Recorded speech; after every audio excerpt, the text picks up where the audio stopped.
Hello everyone, welcome back to the channel. हम लोग कर रहे हैं राजा महेंद्र प्रताप स्टेट यूनिवर्सिटी जो है उसका फर्स्ट सेमेस्टर हमें पता है कि स्टार्ट होने वाला है। तो उसका जो सिलेबस डिस्कशन है आज कंप्लीटली उसको करते हैं। तो आज का हमारा जो सिलेबस है वो है हम BD 101 जो आपका पहला पेपर है, पेपर 1, जिसके अंदर है चाइल्डहुड एंड ग्रोइंग अप। जो सब्जेक्ट का नाम है इसको आज हम डिस्कशन करेंगे कि क्या क्या है इस सब्जेक्ट में, क्या क्या पढ़ना है आपको और कैसे कैसे हमें इसे कवर करना है। आपका जो भी बीएड का सिलेबस है उससे रिलेटेड फुल कंटेंट आपको इस चैनल पर बनेगा, सो कीप ट्यून, सब्सक्राइब कर लीजिए। ठीक है, तो चलो शुरू करते हैं। तो जो हमारा पहला पेपर है वो है चाइल्डहुड एंड ग्रोइंग अप। तो आपको पता है कि बीएड कर रहे हैं हम, तो बीएड में हमें बच्चों से रिलेटेड ही चीज़ें पढ़नी है। तो क्या करना है कि ये वाला जो सब्जेक्ट है हमारा, उसको नीचे कर लेते हैं या तो इसका ऑब्जेक्टिव यही है कि हमें क्या करना है, हमें स्टूडेंट टीचर्स को बताना है कि चाइल्ड क्या होता है, चाइल्डहुड क्या होता है ना। और इंडिया में ये सब चीज़ें किस रेफरेंस में बात कर रहे हैं हम, है ना।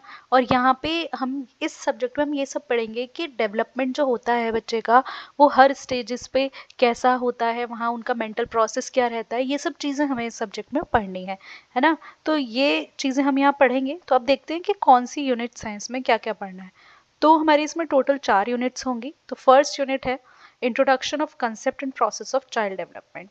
तो सॉरी, सबसे पहले हमें यहाँ जानना है कि चाइल्ड डेवलपमेंट होता क्या है, व्हाट इज चाइल्ड डेवलपमेंट, है ना। तो अब चाइल्ड डेवलपमेंट जब हमें पढ़ना है कि बच्चे का विकास कैसे होता है, तो उसमें हमारा सबसे पहला टॉपिक आता है ग्रोथ और डेवलपमेंट। इन दोनों के बीच में हम डिफरेंस पढ़ेंगे कि इन दोनों में डिफरेंस क्या होता है, ग्रोथ क्या होता है और डेवलपमेंट क्या होता है। ठीक है, stages of growth and development, उसके बाद हम स्टेजेस पढ़ेंगे कि ग्रोथ की स्टेजेस क्या होती हैं। पहले इन्फेंट होता है, फिर चाइल्डहुड आती है, डोलेसेंस आती है, डोलेसेंट बनता है, एल्डर बनता है। तो हम यहाँ पे स्टेजेस के बारे में जो है इस वाले टॉपिक में पढ़ेंगे। ठीक है, फिर चाइल्डहुड क्यों इम्पॉर्टेंट है, उसका मतलब क्या होता है, उसका नेचर क्या होता है। नेचर का मतलब बेसिकली कैरेक्टरिस्टिक्स या फीचर्स होते हैं कि उसके फीचर्स क्या होते हैं। कि अगर चाइल्डहुड है, आपको ये आइडेंटिफाई करना है कि ये चाइल्डहुड है या नहीं, तो वो आप उसके नेचर देखेंगे, उसके फीचर्स देखेंगे कि भाई चाइल्डहुड है, बच्चा इमेच्योर है ना। तो इस वाले टॉपिक में हमें ये करना है। Then technique to study children, observation, interview and case study. ठीक है, हमें इसमें टेक्निक्स पढ़नी है कि आप टीचर हैं, तो आपके जैसे टीचर हैं तो क्लास में बच्चे हैं, तो आप उनको ऑब्जर्व कैसे करेंगे, to study children observation, interview और केस स्टडी। ठीक है, facilitating holistic development of students, student का होलिस्टिक डेवलपमेंट कैसे होगा। ठीक है, आप कैसे कर सकते हैं, एक टीचर का उसमें क्या रोल रहता है। ठीक है, तो नेक्स्ट है हमारा theories of childhood development. Wait, yes, next है थ्योरीज ऑफ चाइल्डहुड डेवलपमेंट। ये जो आपकी सेकेंड यूनिट है ना, यहाँ से आप कोई भी स्टेट का एग्जाम देने जा रहे हैं, जैसे कि सीटैट हो गया, है ना, या यूपी टेट हो गया, या जो भी आप रीट वगैरह देंगे, उन सब में यहाँ से क्वेश्चंस आते हैं, क्योंकि ये बेसिक थ्योरीज हैं जो कि आपको यहाँ पे पढ़नी है और इन थ्योरी से क्वेश्चन निकलता है। सीटेट में तो बेसिकली होता ही है, ये सारी थ्योरी से क्वेश्चन आता है। ठीक है, तो पहली थ्योरी है साइको सोशल डेवलपमेंट की, एरिक एरिक्सन की थ्योरी है। एक बार में ही हम इन चीज़ों को एक बार में ही क्लियर कर लेंगे, जिससे कि आपको दिक्कत नहीं होगी, है ना। देन जीन पियाजे की थ्योरी है कॉग्निटिव डेवलपमेंट की। कॉग्निटिव का मतलब होता है मेंटल। तो मेंटल डेवलपमेंट एक बच्चे का कैसा होता है उसके बारे में जीन पियाजे ने एक थ्योरी दी थी। तो उसके बारे में हम यहाँ पे पढ़ेंगे कि एक बच्चे का जो कॉग्निटिव डेवलपमेंट है वो कैसे हुआ था। फ्राइड की थ्योरी है साइकोसेक्सुअल डेवलपमेंट, कि साइकोसेक्सुअल डेवलपमेंट कैसे होता है उसके बारे में फ्राइड ने थ्योरी दी थी। फिर कोल्सबर्ग की हम मॉरल डेवलपमेंट थ्योरी पढ़ेंगे और वाइगॉट्स्की की सोशल कल्चरल थ्योरी पढ़ेंगे। हम इन थ्योरीज को इतना अच्छे से कवर करेंगे कि आप कोई भी एग्जाम देने जा रहे हैं तो आपके लिए ये बहुत ईजी रहेगा, आपको कोई भी इशू इसमें नहीं आने वाला। ठीक है, then childhood and adolescence. Okay, तो चाइल्डहुड एंड एडोलेसेंस हम अब आपकी यूनिट थर्ड आ जाती है, जहाँ पे हम चाइल्डहुड और एडोलेसेंस का मीनिंग देखेंगे कि मीनिंग क्या होता है चाइल्डहुड का, एडोलेसेंस का मीनिंग क्या होता है, उनकी डेफिनेशंस देखेंगे और उनके कैरेक्टरिस्टिक्स देखेंगे, उनके फीचर्स देखेंगे। ठीक है, और एडोलेसेंस क्या, एडोलेसेंस, इन दोनों का देखेंगे, इन दोनों में डिफरेंस देखेंगे कि इन दोनों में आखिर डिफरेंस है क्या, है ना। Then physical, motor, mental, social, emotional development in childhood and adolescence. एक कोई भी पर्सनालिटी डेवलप हो रही है, बच्चा है, बड़ा है, तो उनके हर तरीके के डेवलपमेंट को हमें यहाँ पे पढ़ना है। उनका फिजिकल कैसा हो रहा है, उनका मोटर कैसा हो रहा है, मोटर मतलब काम करने वाला, मेंटल विकास उसकी एज के हिसाब से हो रहा है या नहीं, सोशल समाज को लेकर के उसका कैसा भी हो, इमोशनल वो इमोशनली कैसा डेवलप हो रहा है, ठीक है। Then concept of socialisation, socialisation का कंसेप्ट हमें पढ़ना है with special reference to family, school and society. तो सोशलाइजेशन का मतलब समाजीकरण, कि फैमिली सोसाइटी इसमें ही तो समाजीकरण होता है, तो वो वाला जो हमारा कॉन्सेप्ट है वो हमें यहाँ पढ़ना है। Then role of media, social networking sites, email browsing in adolescence. तो मीडिया का रोल एडोलेसेंस में, एडोलेसेंस जो है उसमें रोल ऑफ मीडिया, जो मीडिया है जो कि आपका जैसे फेसबुक चला रहे हैं या फिर कोई भी आप इंटरनेट चला रहे हैं, तो उसका असर एक एडोलेसेंस पे क्या पड़ता है, रोल ऑफ मीडिया का, है ना। मतलब ये एक बहुत इंपॉर्टेंट कॉन्सेप्ट है, इसके ऊपर एक सर की रिसर्च भी हो रही है जिसमें हम मीडिया का रोल देख रहे हैं एडोलेसेंस पे, कि उसका क्या साइड इफेक्ट जो है, एक पॉजिटिव या नेगेटिव कैसा भी इफेक्ट कैसा पड़ रहा है, ठीक है।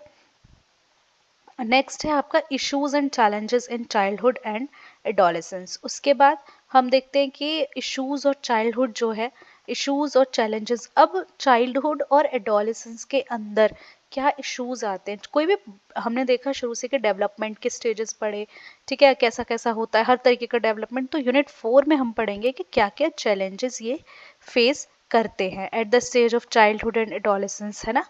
चाइल्डहुड पे क्या होता है, एडोलेसेंस पे क्या होता है, जुवेनाइल क्या होता है, डेलिंक्वेंसी क्या होती है, मेल एडजस्टमेंट क्या होता है, डिप्रेशन, हम ये सारी टर्म्स पढ़ेंगे। और आजकल डिप्रेशन जो है हम बहुत ज़्यादा सुनने को मिलते हैं, तो ये जो टॉपिक्स है ना, इन सबको हमें एक एक करके ये सारी टर्म्स हमें पढ़नी है और अच्छे से समझनी है, ठीक है। इक्विटी और इक्वालिटी का इशू, इक्विटी और इक्वालिटी में बहुत बड़ा फर्क होता है, इसको भी हम यहाँ डिस्कस करेंगे।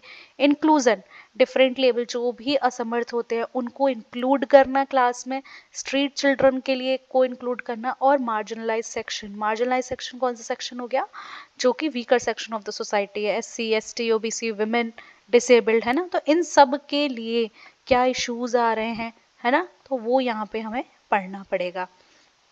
उसके बाद हमारा जो नेक्स्ट आता है प्रोटेक्शन ऑफ चाइल्ड राइट्स। अब देखो इशू, हमने डेवलपमेंट पढ़ लिया कैसे होता है, पहले हमने पढ़ा ग्रोथ और डेवलपमेंट क्या होता है, फिर हमने स्टेजेस पढ़े, इसमें हम फिर पढ़ रहे हैं कि इश्यूज और चैलेंजेस क्या होती हैं चाइल्डहुड की और एडोलेसेंस में। फिर अब हम देख रहे हैं कि भाई प्रोटेक्शन ऑफ चाइल्ड राइट्स, अब हमने इश्यूज पढ़ लिए, डेवलपमेंट कैसा हो रहा है, थ्योरीज पढ़ ली, तो अब क्या क्या कर रहे हैं यहाँ पे, अब उनको उनके चाइल्ड राइट्स को प्रोटेक्ट भी करना है।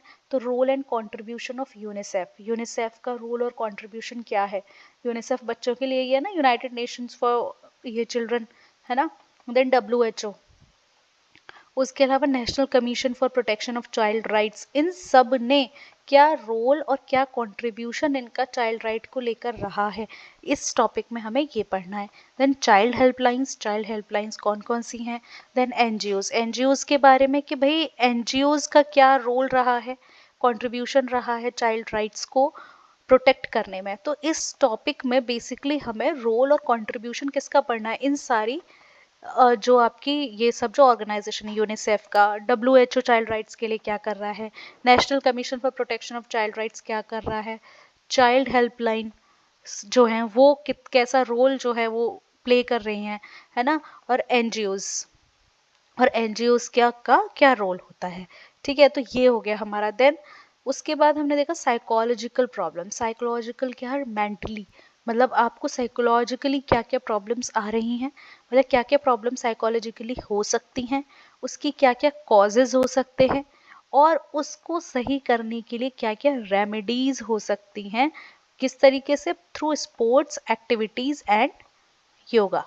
तो स्पोर्ट्स एक्टिविटीज और योगा के थ्रू आप उसको कैसे साइकोलॉजिकल प्रॉब्लम्स को सॉल्व कर सकते हो। जैसे कहते हैं ना कि मेडिटेशन करो तो दिमाग शांत होता है ना, तो या खेलो कूदो डांस करो तो आपका दिमाग शांत होता है। तो वही चीज़ है कि स्पोर्ट्स एक्टिविटीज़ के थ्रू, योगा के थ्रू कैसे कैसे हम जो है जो भी साइकोलॉजिकल प्रॉब्लम्स आजकल के बच्चों के अंदर आ रही हैं उनको आप कैसे कैसे सॉल्व कर सकते, क्या क्या प्रॉब्लम्स आ रही हैं पहले ये पढ़ेंगे, देन फिर क्या क्या कॉजेज हैं, देन क्या रेमेडीज हो सकते हैं। ठीक है, उसके अलावा ये हमारी 4 यूनिट्स हैं जो हमें पढ़नी है कॉम्प्रहेंसिवली, हम इसको कवर करेंगे फुली। देन प्रैक्टिकम वर्क, तो इसमें ये कि असाइनमेंट जो है किसी भी टॉपिक का गिवन इन सिलेबस हमें बनाना है, और ये कुछ बुक्स के नाम दिए हैं जो आप इसमें पढ़ सकते हैं। SP गुप्ता सही बुक है, पढ़ लेते हैं। ये चौहान भी अच्छी बुक है, ये भी सही बुक है चौहान जो है, और ये भी अच्छी बुक है, तो आप ये बुक्स जो है रेफर कर सकते हैं। ठीक है, उसके अलावा इससे रिलेटेड जो भी कुछ होगा वो हम तो लाएंगे ही अपने चैनल पे। आप लोग देख सकते हैं कि 3rd सेमेस्टर का भी बहुत कुछ एक हमारे चैनल पर पड़ा हुआ है। ठीक है, तो ये था हमारा BD 102 102 का 102 नहीं था, ये 101 था, ये हमारा दूसरे पे पहुंच गया। ठीक है, तो ये हमने कवर कर लिया है। आज के वीडियो के लिए इतना ही, थैंक यू।